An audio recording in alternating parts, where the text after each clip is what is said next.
এক দলের পতন হলো তার জায়গা আরেক দল পূরণ করে, ঠিক কিনা?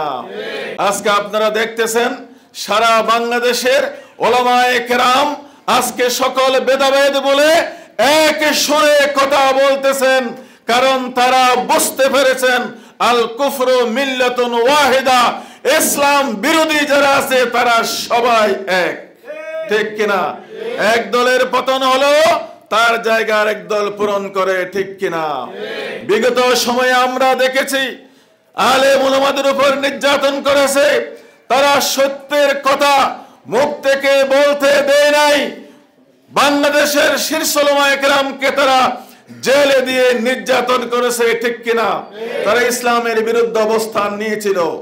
আজকে তাদের পতনের পরে নতুন একটি দল আবার সেই ইসলাম বিরোধী শক্তির জায়গা আবার দখল করেছে, ঠিক কিনা? এখন তারা নাকি বাংলাদেশে মৌলবাদের গন্ধ পায়, ঠিক কিনা? এখন তাদের নেতারা বলে আমরা শরিয়া আইন মানি না, ঠিক কিনা? তাহলে ইসলাম বিরোধী শক্তি একটার পতনের পরে আরেকটা তার জায়গা কি করেছে? দখল করেছে। আমরা বলতে চাই ইসলামের বিরুদ্ধে অবস্থান নিয়ে কোন রাজনৈতিক দল বাংলাদেশে রাষ্ট্র পরিচালনা করতে পারবে না, আমরা সেটা করতে দেব না। তাই বাংলাদেশের উলামায়ে কেরাম সেটা বুঝতে পেরেছেন, ইসলামকে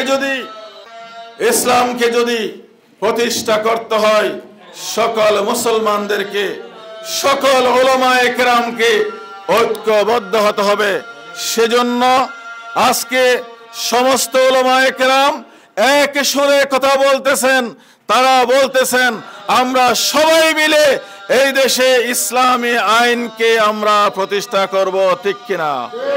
আপনারা দেখেছেন ইসলামী আন্দোলন বাংলাদেশ চরমোনাই পীরের যে সংগঠন ঢাকায় সোহরাওয়ার্দীতে সমাবেশ করেছে, সেখানে আমাদের সেক্রেটারি জেনারেল সহ অনেকেই সেখানে উপস্থিত ছিলেন, ঠিক কিনা? জামাত ইসলামী সোহরাওয়ার্দী উদ্যানে যে জনসভা করেছে সেখানে বাংলাদেশের সকল ইসলামী দলের নেতারা সেখানে উপস্থিত হয়ে কথা বলেছেন, ঠিক কিনা? তাই আজকে একটা কথা প্রমাণ হয়ে গেছে, সবাই বুঝতে সক্ষম হয়েছে ইসলামের পক্ষের সকল শক্তি যদি ঐক্যবদ্ধ হয়ে মোকাবেলা না করে তাহলে একটার পর একটা ইসলাম বিরোধী শক্তি এদেশের ইসলামকে উৎখাত করার জন্য ষড়যন্ত্র করবে।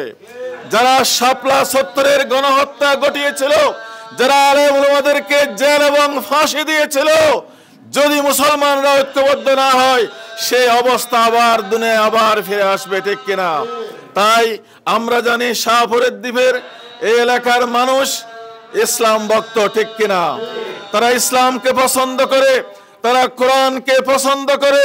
সুতরাং এই এলাকার মানুষকে আমরা বলবো আল্লাহ তাআলা আমাদের জন্য একটা সুযোগ সৃষ্টি করে দিয়েছেন, ঠিক কিনা? এই সুযোগকে কাজে লাগিয়ে আমরা সবাই মিলে ইসলামের পক্ষে, কোরআনের পক্ষে এই এলাকার সকল মানুষকে ইনশাআল্লাহ আমরা ঐক্যবদ্ধ করব।